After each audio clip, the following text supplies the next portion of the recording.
जय श्री राम दोस्तों। रामचरितमानस अर्थ सही चैनल पर आपका स्वागत है। आज 137वें दोहे से इस पावन यात्रा को आगे बढ़ाएंगे। तो शुरू करते हैं। परम स्वतंत्र न सिर पर कोई, भावई मन ही करहु तुम सोई।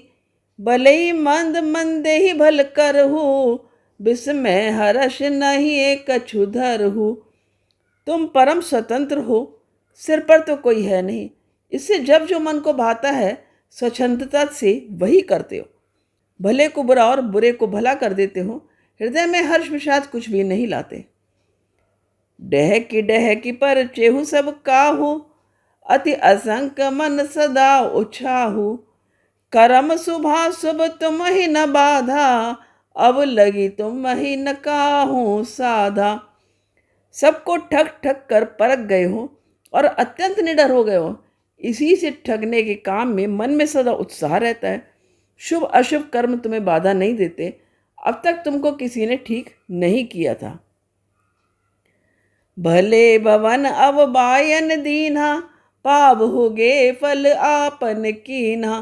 बंचे हूँ मोहि जवन धरि देहा, सोई तनु धरहु श्राप मम एहा। अब कि तुमने अच्छे घर बहना दिया है, मतलब मेरे जैसे जबरदस्त आदमी से छेड़खानी की है, अतः अपने किए का फल अवश्य पाओगे। जिस शरीर को धारण करके तुमने मुझे ठगा है, तुम भी वही शरीर धारण करो, यह मेरा शाप है। कपि आकृति तुम कीन हमारी, करी है कीस सहाय तुम्हारी। मम अपकार कीन तुम भारी, नारी बिरह तुम होब दुखारी। तुमने हमारा रूप बंदर का सा बना दिया था, इससे बंदर ही तुम्हारी सहायता करेंगे। मैं जिस स्त्री को चाहता था उससे मेरा वियोग कराकर तुमने मेरा बड़ा अहित किया है, इससे तुम भी स्त्री के वियोग में दुखी होगे। शाप शीस धरि हर्षि प्रभु बहु बिनती कीन, निज माया के प्रबलता करश कृपा निधि लीन। शाप को सिर पर चढ़ाकर हृदय में हर्षित होते हुए प्रभु ने नारद जी से बहुत विनती की और कृपा निधान भगवान ने अपनी माया की प्रबलता खींच ली। जब हरि माया दूर निवारी, नहीं तह रमान राजकुमारी। तब मुनि अति सबीत हरि चरना, गहे पाहि प्रणतारित हरना। जब भगवान ने अपनी माया को हटा लिया, तब वहां न लक्ष्मी ही रह गई न राजकुमारी ही। तब मुनि ने अत्यंत भयभीत होकर श्री हरि के चरण पकड़ लिए और कहा, हे शरणागत के दुखों को हरने वाले, मेरी रक्षा कीजिए। मृषा हो मम श्राप कृपाला, मम इच्छा कह दीन दयाला। मैं दुर्वचन कहे बहु तेरे, कह मुनि पाप मिटहि किम मेरे। हे कृपालु, मेरा शाप मिथ्या हो जाए। तब दीनों पर दया करने वाले भगवान ने कहा कि यह सब मेरी ही इच्छा से हुआ है। मुनि ने कहा, मैंने आपको अनेक खोटे वचन कहे हैं, मेरे पाप कैसे मिटेंगे। जप हो जाए शंकर सतनामा, होई हृदय तुरत विश्रामा। को नहीं शिव समान प्रिय मोरे, असि परतीति तजहु जनि भोरे। भगवान ने तब कहा, जाकर शंकर जी के शत नाम का जप करो, इससे हृदय में तुरंत शांति होगी। शिव जी के समान मुझे कोई प्रिय नहीं है, इस विश्वास को भूलकर भी न छोड़ना। जेहि पर कृपा न करहि पुरारी, सो न पाव मुनि भगति हमारी। असुर धरि मही बिचर हो जाई, अब न तुम ही माया नियराई। हे मुनि पुरारी, शिव जी जिस पर कृपा नहीं करते वह मेरी भक्ति नहीं पाता। हृदय में ऐसा निश्चय करके जाकर पृथ्वी पर विचरो, अब मेरी माया तुम्हारे निकट नहीं आवेगी।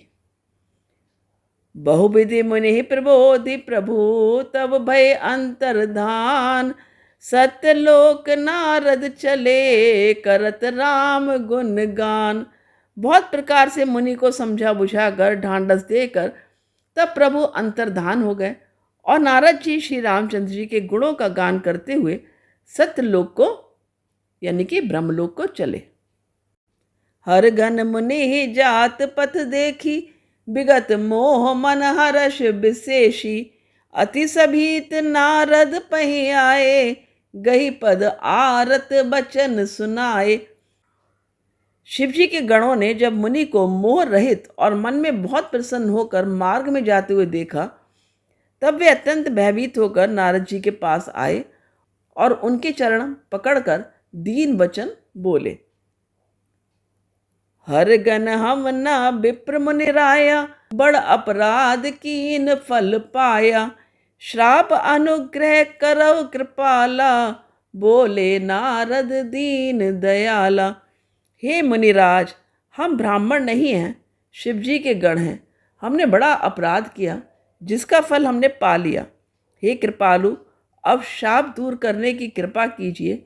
दीनों पर दया करने वाले नारद जी ने कहा, निश्चर जाई हो तुम दो, वैभव विपुल तेज बल हो। भुजबल विश्व तब तुम जहिया, धरियहि विष्णु मनुज तनु तहिया। तुम दोनों जाकर राक्षस हो, तुम्हें महान ऐश्वर्य, तेज और बल की प्राप्ति हो। तुम अपनी भुजाओं के बल से जब सारे विश्व को जीत लोगे, तब भगवान विष्णु मनुष्य का शरीर धारण करेंगे।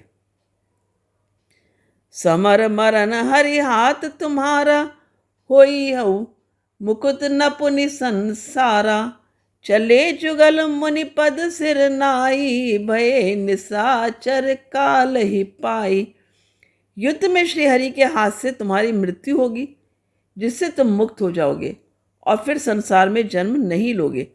वे दोनों मुनि के चरणों में सिर नवाकर चले और समय पाकर राक्षस हुए। एक कलप एहि हेत प्रभु, लीन मनुज अवतार। सुररंजन सज्जन सुखद, हरिभंजन भुवि भार। देवताओं को प्रसन्न करने वाले, सज्जनों को सुख देने वाले और पृथ्वी का भार हरण करने वाले भगवान ने एक कल्प में इसी कारण मनुष्य का अवतार लिया था। यही विधि जन्म कर्म हरि केरे, सुंदर सुखद विचित्र घनेरे। कलप कलप प्रति प्रभु अवतरहि, चारु चरित नाना विधि करहि। इस प्रकार भगवान के अनेकों सुंदर, सुखदायक और अलौकिक जन्म और कर्म हैं। प्रत्येक कल्प में जब जब भगवान अवतार लेते हैं और नाना प्रकार की सुंदर लीलाएं करते हैं, तब तब कथा मुनि सन गाई, परम पुनीत प्रबंध बनाई। विविध प्रसंग अनूप बखाने, करहि न सुनि आचरजु सयाने। तब तब मनुष्यों ने परम पवित्र काव्य रचना करके उनकी कथाओं का गान किया है और भांति भांति के अनुपम प्रसंगों का वर्णन किया है, जिनको सुनकर समझदार यानी कि विवेकी लोग आश्चर्य नहीं करते। हरि अनंत हरि कथा अनंता, कहि सुनहि बहुविधि सब संता। रामचंद्र के चरित सुहाए, कलप कोटि लगी जाहि न गाए। श्री हरि अनंत हैं, उनका कोई पार नहीं पा सकता और उनकी कथा भी अनंत है। सब संत लोग उसे बहुत प्रकार से कहते सुनते हैं। श्री रामचंद्र जी के सुंदर चरित्र करोड़ कल्पों में भी गाए नहीं जा सकते। यह प्रसंग मैं कहा भवानी, हरि माया मोह ही मुनि ज्ञानी। प्रभु कौतुकी प्रणत हितकारी, सेवत सुलभ सकल दुख हारी। शिव जी यहाँ पर कहते हैं कि हे पार्वती, मैंने ये बतलाने के लिए इस प्रसंग को कहा कि ज्ञानी मुनि भी भगवान की माया से मोहित हो जाते हैं। प्रभु कौतुकी यानी कि लीलामय हैं और शरणागत का हित करने वाले हैं। वे सेवा करने में बहुत सुलभ और सब दुखों के हरने वाले हैं। सुर नर मुनि को नाही जही, ना मोह माया प्रबल। अस विचारी मन माहि भजिया, महामाया पति। देवता, मनुष्य और मुनियों में ऐसा कोई नहीं है जिसे भगवान की महान बलवती माया मोहित ना कर दे। मन में ऐसा विचार कर उस महामाया के स्वामी प्रेरक श्री भगवान का भजन करना चाहिए। आज के पाठ का यहाँ विश्राम लेते हैं। कल इस पावन यात्रा को आगे बढ़ाएंगे। तब तक के लिए जय श्री राम। धन्यवाद।